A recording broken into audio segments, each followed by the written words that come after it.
In 1954, a pound of beef cost 63 cents in Canada. A family of 6 needed to eat 3 meals a day on a single factory wage. And Sunday dinner was the one meal nobody was allowed to ruin.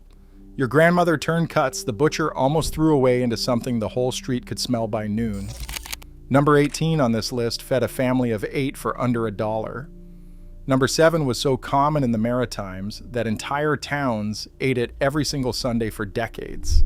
And number 1 has almost completely vanished from Canadian tables, even though it might be the most brilliant stretch the paycheck meal ever invented. These 30 Sunday dinners kept Canadian families fed, full, and together. And almost every one of them has been forgotten. Number 30, mock duck. Your grandmother never saw a duck on that plate, and neither did anyone else. She took a thick slab of flank steak, spread it with bread stuffing seasoned with sage and onion, rolled it tight, tied it with butcher's twine, and braised it low and slow until the tough meat surrendered. Flank steak cost about 30 cents a pound in 1955, half the price of a proper roast. The stuffing doubled the volume. Sliced crosswise, it looked almost elegant on the Sunday plate, each round showing a spiral of meat and savory filling. Children thought it was fancy. Fathers got seconds. The whole trick was time and patience, turning the cheapest cut into something that earned its place beside the good china. Mock duck vanished when supermarkets started selling boneless roasts, already tied and priced at 3 times the cost. Number 29, salmon loaf. A tin of pink salmon, a cup of breadcrumbs, an egg, and a splash of milk. Your grandmother mixed it all in a bowl, packed it into a loaf pan, and baked it until the top turned golden brown. Tinned salmon cost about 25 cents in the early 50s, shipped from canneries on the British Columbia coast to every corner of the country. Sliced thick and served with cream peas and boiled potatoes, it was Sunday dinner for families who could not afford a roast that week. The smell was unmistakable, fishy and warm, filling the kitchen while the family came home from church. Some grandmothers added a hard-boiled egg in the center so every slice revealed a perfect yellow circle. That little surprise made children smile and made the tin of salmon feel like something more. Salmon loaf disappeared when frozen fish sticks promised convenience without the mixing bowl. Number 28, boiled dinner. In kitchens across Ontario and the Maritimes, a gray enamel pot sat on the stove all Sunday morning, filled with a hunk of salt beef or corned beef, surrounded by cabbage, carrots, turnip, and potatoes. Everything cooked together in the same water, the vegetables absorbing the salty, beefy broth until they turned soft and deeply flavored. A salt beef brisket cost less than 50 cents a pound, and the vegetables came from the root cellar. The whole meal cost under $1 to feed 6. The kitchen windows fogged. Children complained about the cabbage smell. But when the platter hit the table, piled high with pink meat and golden turnip, nobody left hungry. Boiled dinner demanded nothing but a big pot and a long morning. It was the meal that proved patience was the only seasoning a grandmother really needed. Number 27, creamed salmon on toast. When the paycheck was thin and Sunday still needed a proper meal, your grandmother opened a tin of salmon, made a white sauce from butter, flour, and milk, and spooned it over slices of toast. It took 10 minutes, it cost almost nothing, and it filled every plate at the table. The white sauce was thick enough to stay put. The salmon flaked through it in pink chunks, and a sprinkle of paprika on top made it look like she had tried. Children ate it without argument. Fathers said nothing, because they knew what it meant when salmon on toast appeared instead of roast. It meant the money was tight, but it also meant nobody went without. Number 26, pate chinois.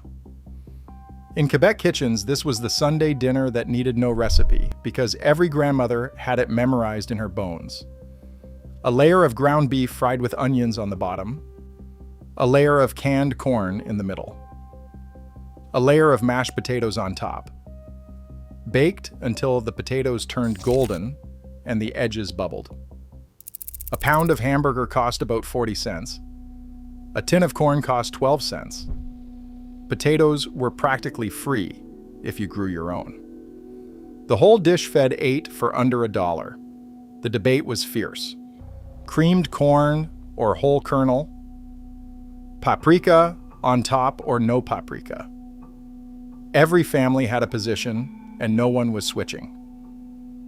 Pate chinois was Quebec's answer to the question every Canadian grandmother faced each Sunday. How do you make nothing feel like enough? Number 25th, pot roast with root vegetables. The Sunday pot roast was gospel in Canadian kitchens. Your grandmother bought a 3-pound chuck roast, browned it in the Dutch oven, surrounded it with carrots, onions, potatoes, and turnip, added a cup of water, and let it braise for 4 hours. Chuck was the cheapest beef roast on the board, tough and sinewy, but time turned it tender enough to pull apart with a fork. The vegetables cooked in the meat drippings until they almost dissolved, creating a gravy that needed nothing but salt. The smell hit you when you walked through the door after church. Every Canadian over 60 remembers that smell. Pot roast disappeared not because people stopped liking it, but because nobody had 4 hours on a Sunday anymore. Number 24, scalloped potatoes and ham. The leftover ham from Saturday's supper became Sunday dinner when your grandmother sliced it thin, layered it between rounds of raw potato in a casserole dish, poured a white sauce made from butter, flour, and milk over them, and baked it for an hour and a half. The potatoes turned tender and creamy, the ham gave off its salty smoke, and the top crisped into a golden crust that children fought over. 1 ham end and 10 cents worth of potatoes fed the family. Nothing was wasted. Nothing was fancy. Everything was eaten. Number 23, Jig's dinner. In Newfoundland, Jig's dinner was not just Sunday dinner. It was church, identity, and belonging all on one plate. Salt beef boiled with cabbage, turnip, carrot, potatoes, and peas pudding made from yellow split peas. Tied in a cloth bag, simmered in the pot alongside everything else. The peas pudding came out dense and golden, sliced thick beside the salt meat. Figgy duff, a boiled pudding studded with raisins, sometimes joined the plate for dessert, cooked in the same pot. Every kitchen in St. John's smelled the same on Sunday afternoon. The tradition was so deep, leaving Newfoundland meant missing Jig's dinner more than almost anything else. Number 22nd, baked beans with salt pork. Your grandmother soaked navy beans overnight, layered them in a bean crock with slabs of salt pork, molasses, mustard, and onion, then baked them low and slow all Saturday night so they would be ready for Sunday supper. The beans came out dark and thick, the pork fat melting through, the molasses giving everything a sweet, smoky depth. A pound of dried beans cost a dime. Salt pork cost maybe 15 cents. The crock fed 8 people with bread on the side. In Quebec, they called it faves au lard. In the Maritimes, it was Saturday night beans carried over to Sunday. The name changed, but the principle never did. Cheap, filling, and better the longer it sat. Number 21st, cabbage rolls. Ukrainian and Polish grandmothers across the prairies rolled spiced rice and ground pork into blanched cabbage leaves, packed them tight in a roasting pan, poured tinned tomatoes over them, and baked until the kitchen smelled like paprika and onion. A head of cabbage cost a nickel. A pound of ground pork cost about 35 cents. The rice stretched everything further.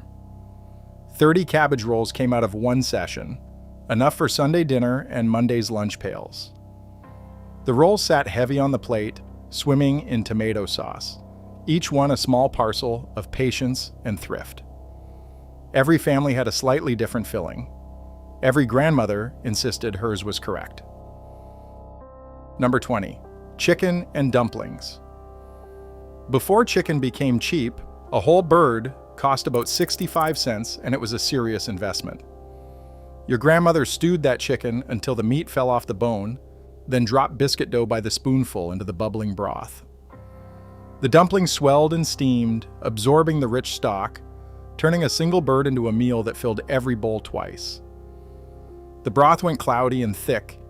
The chicken was pulled into shreds and the dumplings sat on top like pale clouds. Children ate the dumplings first. Fathers fished for dark meat. And the carcass went back in the pot for soup on Monday. Number 19, Swiss steak. A round steak, pounded flat with a meat mallet, dredged in flour, browned in a hot skillet, then braised in tinned tomatoes and onions until the meat turned tender enough to cut with a fork. Round steak cost 40 cents a pound in 1956. Tough as shoe leather if you rushed it. But 3 hours in the oven with tomatoes broke it down into something rich and satisfying. The tomato gravy soaked into the mashed potatoes on the side, turning the whole plate red and savory. Swiss steak was the dinner that taught every Canadian kid that cheap meat was not bad meat. It just needed a grandmother who refused to give up on it. Number 18, meat pie. Not tourtiere, that is coming later. This was the English-Canadian meat pie. Ground beef or leftover roast, diced potato, onion, and gravy were sealed inside a double crust of lard pastry and baked until golden. A pie stretched half a pound of meat into dinner for 6. The pastry was the secret. Your grandmother's recipe used lard, flour, salt, and ice water, rolled so thin you could almost see through it, yet it baked up flaky and shatteringly crisp. Meat pies appeared on Sunday tables from Thunder Bay to Truro. The fillings changed with the region, the pastry never did. Every grandmother's hands knew that dough by feel, not measurement. Number 17, liver and onions. Your grandmother fried sliced calf's liver quickly in bacon fat, piled caramelized onions on top, and served it with mashed potatoes and gravy. Liver cost about 20 cents a pound, cheaper than any other cut at the butcher counter. Children hated it. Fathers ate it because their fathers had eaten it. Mothers insisted because the doctor said liver built strong blood. The smell was metallic and rich, filling the kitchen with something primal that no other meat could match. Liver and onions vanished from Sunday tables, not because it stopped being nutritious, but because an entire generation decided life was too short to eat something they had been forced to eat as children. Number 16, Fricot. In Acadian kitchens across New Brunswick and Nova Scotia, Fricot was Sunday dinner in its purest form. Chicken pieces simmered with potatoes, onions, and dumplings in a thin, peppery broth seasoned with summer savory. The herb was essential. Without it, the dish was just soup. With it, the broth turned fragrant and unmistakably Acadian. A single chicken fed the table. The dumplings stretched it further. The broth warmed hands wrapped around heavy bowls. Fricot was community and identity in a single pot. Church suppers served it by the gallon. Family reunions demanded it. And grandmothers who moved away carried dried summer savory in their suitcases because no other herb would do. Number 15, shepherd's pie. Ground beef browned with onion, canned corn or peas, stirred through, mashed potatoes piled on top, roughed up with a fork so the peaks would brown under the broiler. A pound of hamburger, a tin of vegetables, and 3 potatoes made Sunday dinner for a family of 6. The top went golden and crispy. The meat bubbled up at the edges. Children burned their tongues because they could not wait. Your grandmother made this when the roast money had gone to the hydro bill instead. Nobody said a word about it. The shepherd's pie was good enough that pride stayed intact. Number 14, ham with pineapple rings. A smoked ham scored in diamonds, studded with whole cloves, glazed with brown sugar and mustard, decorated with canned pineapple rings and maraschino cherries, then baked until the kitchen smelled like Christmas in July. The ham was expensive, maybe $2 for a half, but it lasted through Sunday dinner, Monday sandwiches, Tuesday scalloped potatoes, and Wednesday soup made from the bone. Your grandmother got 5 meals from one purchase. The pineapple rings caramelized against the glaze, sticky and sweet, and children ate them first, pulling them off the ham before anyone carved. The cloves were the trap. Bite one by accident and you would remember it forever. Number 13, Tourtiere. In Quebec, Christmas and New Year's demanded tourtiere, but grandmothers made it on ordinary Sundays too. Ground pork mixed with onion, potato, and warm spices like clove and cinnamon, sealed in a double crust, was one of the most satisfying meals $1 could buy. The filling was cooked on the stovetop first, cooled, then packed into the pastry and baked. Every family had a recipe, and every recipe was different. Some used veal, some used beef. In the Saguenay, tourtiere meant a deep dish layered pie with game meat that took 2 days to build. Arguments about the correct version have lasted longer than Confederation. But every grandmother agreed on one thing. The crust had to be made with lard, and it had to shatter when you cut it. Number 12. Baked macaroni and cheese. Not the box. Never the box. Your grandmother made a white sauce, stirred in grated cheddar by the fistful until it melted smooth and sharp, mixed it with cooked elbow macaroni, poured it into a casserole dish, topped it with breadcrumbs and more cheese, and baked it until it bubbled and browned. A box of macaroni cost 12 cents. A block of cheddar cost maybe 40 cents. The whole dish served 6 generously. It was the Sunday dinner that appeared when there was no meat in the house at all, and nobody complained, because the cheese pulled in golden strings from the spoon and the breadcrumb crust crackled with every bite. Number 11. Corned beef hash. Your grandmother sliced open a tin of corned beef, diced it with cold-boiled potatoes and onions, and fried the whole mess in bacon drippings until the bottom crisped, dark and salty. She flipped it once, if she was brave, served with a fried egg on top and ketchup on the side. A tin of corned beef cost about 30 cents and stretched further than any fresh meat at that price. Sunday hash was the meal that meant payday was still a week away. But the crispy bits at the edges, browned and almost burnt, tasted better than anything that cost twice as much. Number 10. Roast chicken with bread stuffing. A whole roasting chicken rubbed with butter and salt, filled with stuffing made from stale bread, onion, celery, sage, and melted butter, then roasted until the skin turned golden and crackling. This was the Sunday dinner that meant something good had happened. A raise, a birthday, company coming. Your grandmother basted that bird every 20 minutes, opening the oven and spooning hot fat over the breast until the skin blistered. The stuffing absorbed the juices from inside, turning savory and moist. The gravy came from the pan drippings, thickened with flour and stretched with water from the boiled potatoes. Nothing was wasted. Even the carcass went into the stockpot that night. Number 9. Sipaille. Deep in rural Quebec, Sipaille was the Sunday dinner that took all Saturday to build. Layers of pastry alternated with layers of cubed pork, beef, chicken, and sometimes rabbit or game, separated by sliced potatoes. The whole construction went into a deep pot, stock was poured over, and the lid went on for hours of slow baking. The pastry layers turned soft inside, absorbing the meat juices, while the top crust browned. Each slice revealed the strata like a geological record of thrift. Sipaille fed 12 from a few pounds of mixed meat and flour. It was the meal that said your grandmother had time, patience, and the kind of skill that never came from a cookbook. Number 8. Beef stew. Chuck beef was cut into cubes and browned in the Dutch oven, then simmered for 3 hours with potatoes, carrots, turnip, onion, and a bay leaf. The gravy thickened on its own from the starch of the potatoes and the gelatin from the meat. 1.5 pounds of stewing beef and whatever was in the root cellar fed a family of 7. Bread on the side soaked up what the bowl could not hold.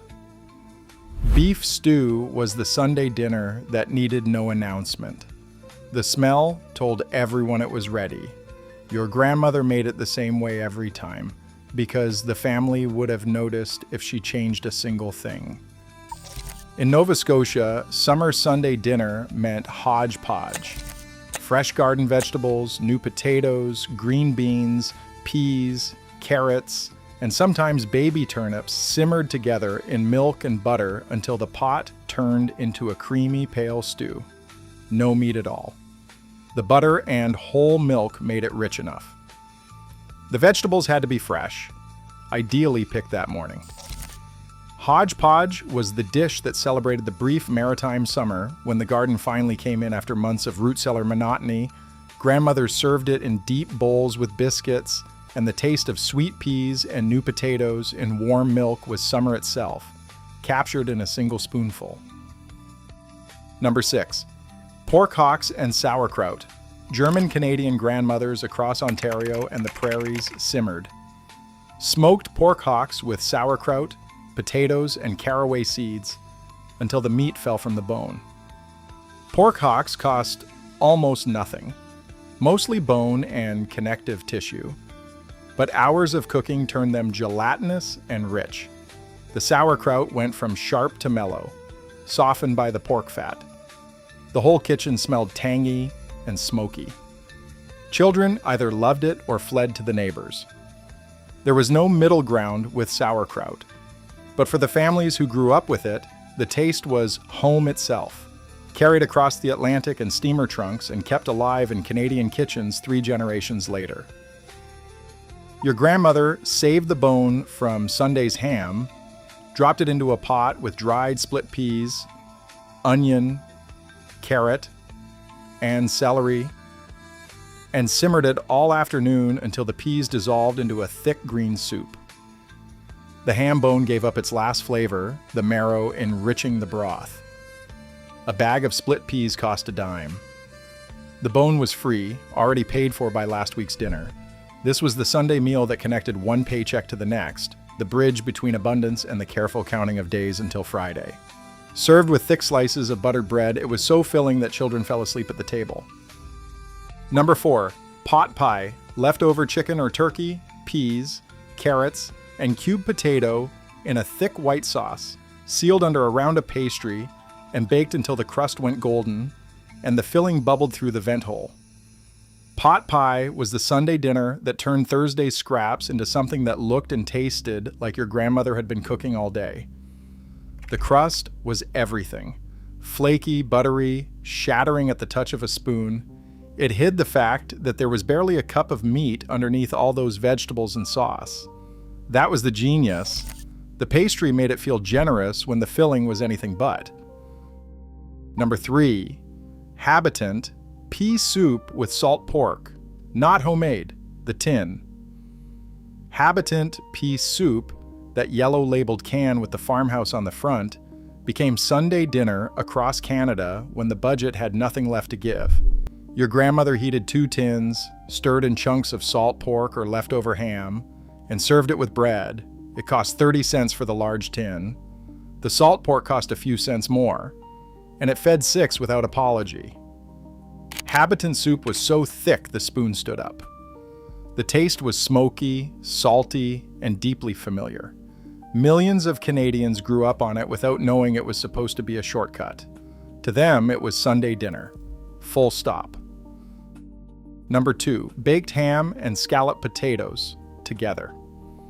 This was the meal where your grandmother proved that one dish could be both the main course and the side. Sliced ham was layered with thinly sliced raw potatoes, then covered in a flour-thickened milk sauce with a blade of onion.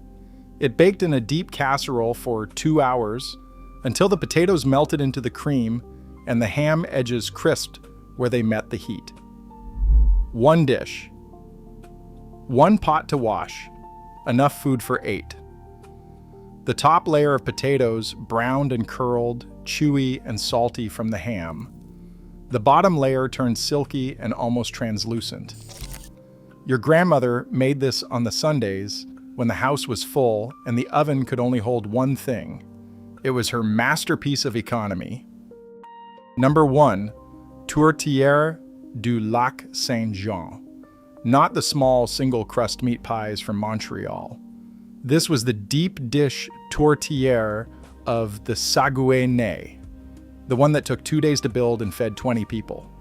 Cubed pork, beef, veal, and sometimes wild game layered with potatoes between sheets of pastry in a pot as deep as a stock pot. Stock poured over. A thick pastry lid sealed on top. baked for hours until the filling melted together, and the pastry turned golden and fragrant. Your grandmother started it on Saturday. She did not rush. The potatoes dissolved into the meat juices. The pastry layers inside went soft and savory, almost like dumplings. The crust on top shattered when you cut it. Every slice revealed the layers, each one a record of the time and care that went into building it. This tourtiere has nearly vanished from Canadian tables. The patience it requires belongs to a generation that measured wealth not in money, but in the number of people who could sit down at your table and leave full. Your grandmother knew exactly what she was doing. She could not afford to waste a single potato, a single scrap of meat, or a single sundae. So she made dinners that stretched everything: the food, the time, and the feeling that even when the paycheck barely covered the bills, her family would sit down together and eat well. That is what these 30 meals were. Not just food, they were proof that enough was always possible if you knew what your grandmother knew.